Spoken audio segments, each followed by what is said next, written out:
his time, in his time, he makes all things beautiful in his time. Lord, please show. Dzina la Atate ndi la Mwana ndi la Mzimu Woyera. Amen. Ndikulandireni abale ndi alongo pa Tiyankhuleni Ambuye. Lero ndi la Mulungu la 15 pa chaka. La Mulungu la 13 Ambuye Yesu ankatipempha kuti tisiye zonse, tisiye abale, tisiye chuma, tisiye china chilichonse chotitangwanikitsa kuti timtumikire Iye. Ndipo la Mulungu lapita amatiuza kuti akutituma awiriawiri, tiyambe kudalirana, tiyambe kukhulupirirana.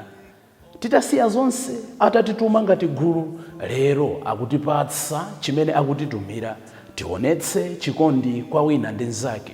N'chifukwa chake timva mawu mu Uthenga Wabwino, fanizo la Msamariya wachifundo likutsindika za nkhani imeneyi.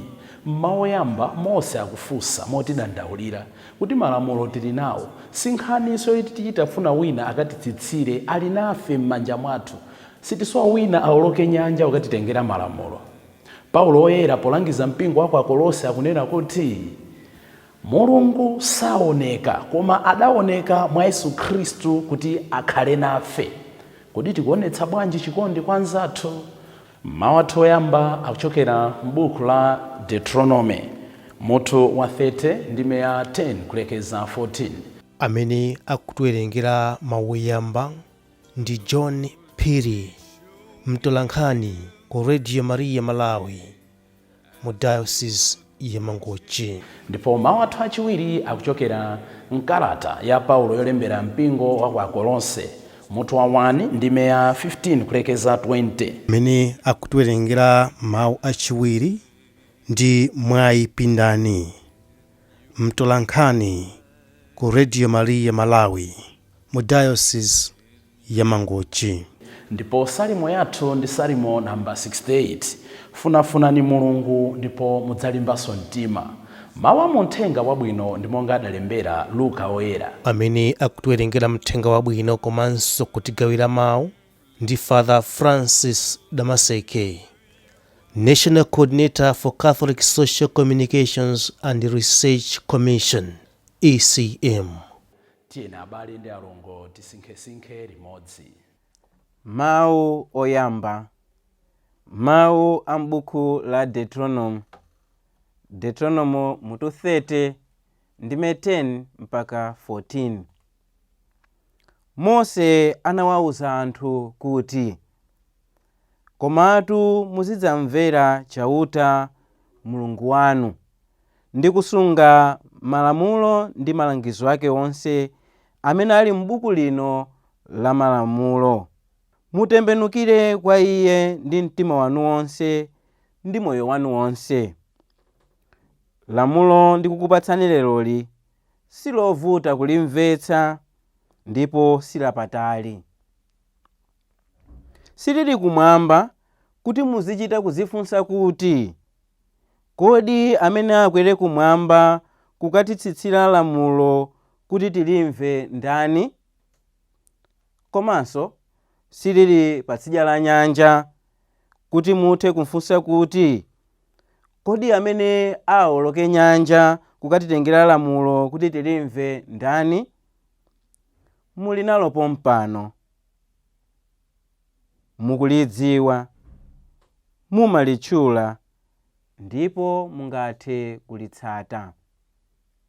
Mawu a Ambuye. Tithokoze Mulungu.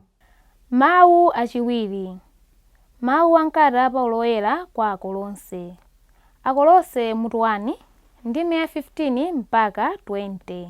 Abale, Khristuyo ndiye chithunzi chenicheni cha Mulungu wosaoneka. Iye ndiye mwana wake woyamba, wolamulira zolengedwa zonse. Kudzera mwa Iye, Mulungu adalenga zonse zakumwamba ndi zapansi pano, zooneka ndi zosaoneka, mafumu, akuluakulu aulamuliro ndi amphamvu ena onse. Mulungu adalenga zonsezi kudzera mwa Iye. Zonsezo adalengera Iyeyo. Iyeyo analipo zinthu zonse pakadalibe. Mwa Iyeyo zinthu zonse zimaluzana pamodzi. Iye ndiyenso mutu wa mpingo, thupi lake. Ndiye chiyambi chake, woyambirira mwa owuka kwa akufa, kuti pa zonse Iye akhale wopambana ndithu. Kudakomera Mulungu kuti umulungu wake wonse ukhalemo mwa Khristuyo. Mwa Iyeyo Mulungu adafuna kuyanjanitsanso zinthu zonse ndi Iye mwini, zapansi pano ndi zakumwamba. Adachita zimenezi pakudzetsa mtendere kudzera mwa imfa ya mwana wake pa mtanda. Mawu a Ambuye. Tithokoze Mulungu. Ambuye akhale nanu. Mawu mu Uthenga Wabwino monga adalembera Luka oyera. Ulemu kwa inu Ambuye. Mutu wa 10 ndime ya 25 kulekeza 37. Katswiri wina wa malamulo a Chiyuda adayimirira kuti ayese Yesu. Adamfunsa kuti, aphunzitsi, kodi ndichite chiyani kuti ndikalowe ku moyo osatha? Yesu adati, kodi malamulo akuti bwanji? Umawerengamo zotani? Iye adayankha kuti, uzikonda Ambuye Mulungu wako ndi mtima wako wonse, ndi moyo wako wonse, ndi mphamvu zako zonse, ndi nzeru zako zonse. Ndiponso uzikonda mnzako monga momwe umadzikondera iwe mwini. Yesu adati, wayankha bwino, kachite zimenezi ndipo udzakhala ndi moyo. Koma munthu uja pofuna kudzionetsa ngati olungama adamfunsa Yesu kuti, nanga mnzangayo ndani?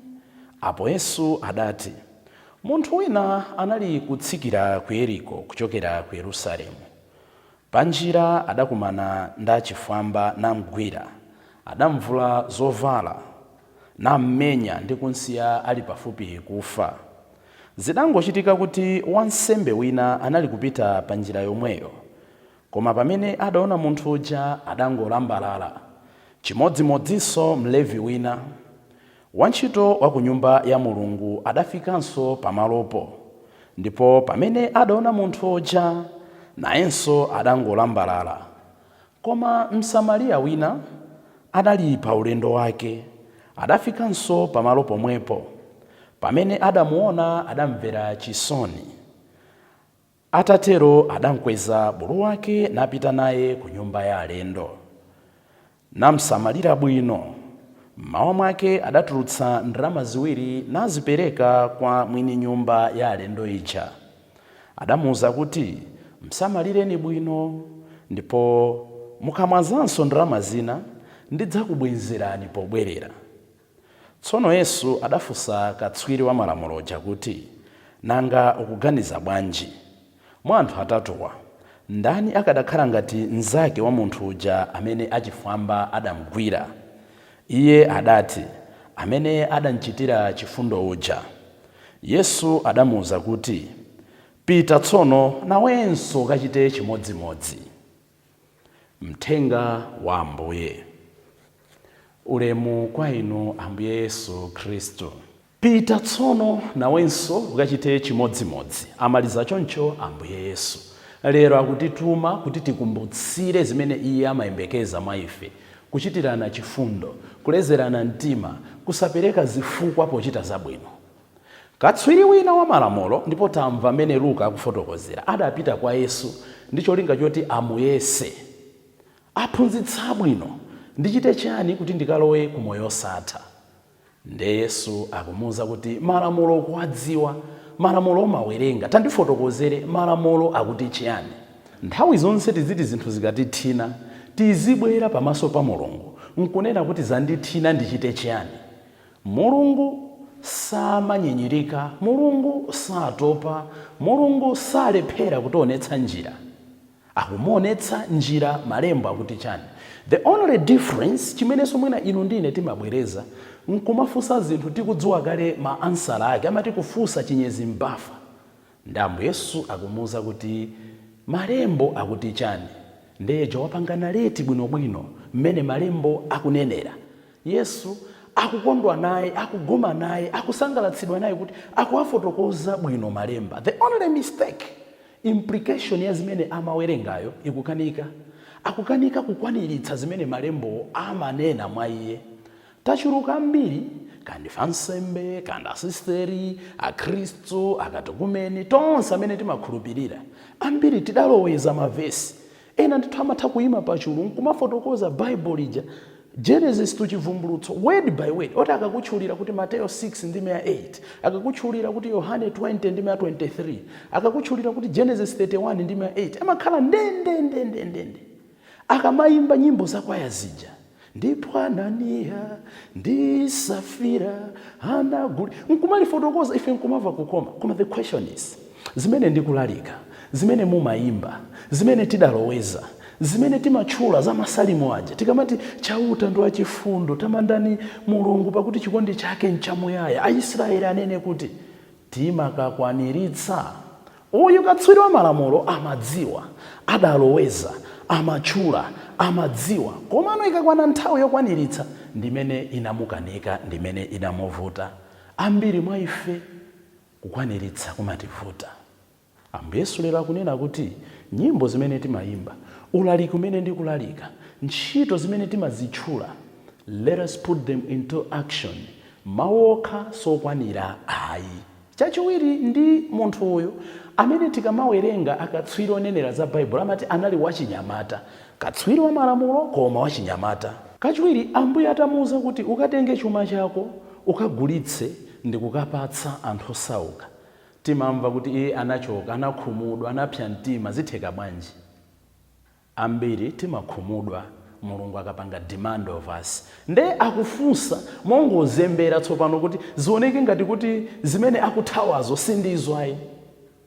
Nzangayo ndani? Who is my neighbor? Nde Ambuye Yesu apereka fanizo lija tawerenga lija. Munthu wina anali pa njira, ndinafikako ndithu ku Yeriko, ku Yerusalemu. It's a very winding, meandering road, very dangerous route. And munthawi yawo it was good for ambushing. Ndakufunsa munthu wina akumuuza, munthu wina amachoka ku Yeriko nkumapita ku Yerusalemu, sitiudziwa amakatani. Afotokoza Ambuye Yesu, wansembe anangolambalala, Mlevi anangolambalala, munthu winanso anangolambalala, koma Msamaria. And you ought to recall that Jews and Samaritans, Ayuda nthawi imeneyo dziko litagawana, nda Samaria samaonera na diso labwino. So pamene Ambuye Yesu akuti kuti Samaria wina wachifundo akumpanga qualify ngati kuti mbala yabwino, wachifwamba wabwino, titha kutero, ndamene anamuonetsa chifundo. Pamapeto pa zonse akumfunsafunsa, ukuganiza bwanji tsono nzake anali ndani? Funso anafunsa lija lantembenukira. Nde munthu jakunena kuti ndikhulupirira kuti Msamariayo nde anali mzake. Ambuye Yesu akunena kuti pita ukachite chimodzimodzi. To you, to us, to me, lero Ambuye Yesu akunena kuti pita ukachite chimodzimodzi. Tikamva uthenga uno tipite tikachite chimodzimodzi. Koma tatini tiyang'ane mkatikati mwa anzathu alembi, alevi, komanso ansembe anakanika bwanji kunthandiza monganso mnyamata uja. We may always speculate kuti analephera bwanji kunthandiza. Ndibafuna kuti mwazifukwa zimene ndikuganiza ine, aliyense aone ngati sangapezemo zifukwa zimene timalepherera kuthandiza mpingo, timalepherera kuthandiza ana amasiye, timalepherera kukhululukira ena, timalepherera kukhala anthu achifundo. Ine ndikuganiza kuti mwazifukwa zimene anthu awatchula mayina aja, zimene analepherera kunthandizira munthu uja, zinali zonena kuti 1, msewu ndiwoopsa. Ngati ndime mwina zimene zanchitikira munthu uyu nanenso zitha kundichitikira. Kodi ife sitimaganiza chimodzimodzi? 2, atha kungokhala kuti akunamizira, nanga atatu wadzuka, zindionekera zotani? Zimatero mmoyo mwathu. Ena akatipempha ndalama, awa amangonamizira awa. Maybe I'm right, maybe I'm wrong. 3, ndikuyenera ndikapezeke kusembe ya misa mwachangu, ndikapezeke kumapemphero mwachangu, ndikayima kwathandiza awa ndichedwa. Mwina nkutheka ineyo ngati wansembe. That's my attitude. Kuti ena mwina akufuna bambo ndimati ndilape. sembe ya misa ikuyamba pano mulapabe, ambuye anditsegule, ambuye andithandize. If that's my attitude. 4, ndikafike ku nyumba msanga ndikaone ana sindodziwa ndasiya ali bwanji, mwinanso amaganiza kuti tukamba za anthu aja, koma pamene tukamba za anthu tidziganizire ife zifukwa zimene timapereka. Alipo ena abwera after all njira ndi ya busy, ine ndikadutsa poti ndothamangira kumpemphero, alipo ena abwera amuthandiza. Procrastinating, leaving responsibility to others. Pali chikuchita chitukuko alipo auja apereka, pali chituswakira anthu azithandizana, aziphunzitsana tilitonse, alipo auja adzipereka, alipo auja amadzipereka. Zifukwa zathu zosiyana-siyana, zifukwa zina zimene anthu aja amapereka nkuganiza kwanga zimene zili zifukwa zathu zomwe. Mwina nkutheka manena kuti poti munthu akutuluka magazi nanga ine ndikagwira ntchito ya chipembedzo kodi sandipanga steni saononga zovala zanga. Mwinanso amaganiza kuti ine sindimatha first aid, mwina malo momuthandiza munthu uyu ndingomumaliza. Zimachitika, mwina ngozi yachitika pali nthipe, yachitika malo osiyana-siyana pa msewu, iyi ine first aid sinditha. Really? Mwinanso amaganiza kuti munthu ameneyo ndekha ndingakwanitse kunthandiza. Mwinanso amaganiza kuti ndikampempherera after all kumene ndipitako, I'll pray for him kuti chonde papezeko muthandiza. Koma kwaposaposa mwina amaganiza kuti iyeyo ndi wachibwana, angamadutse njira imene nthawi ngati zino mmene kwapyera kunjako. Mwinanso amaganiza kuti munthu amene sanapemphe pempho langa ndichulukirenji nzeru pamene sakusowa chithandizo changa.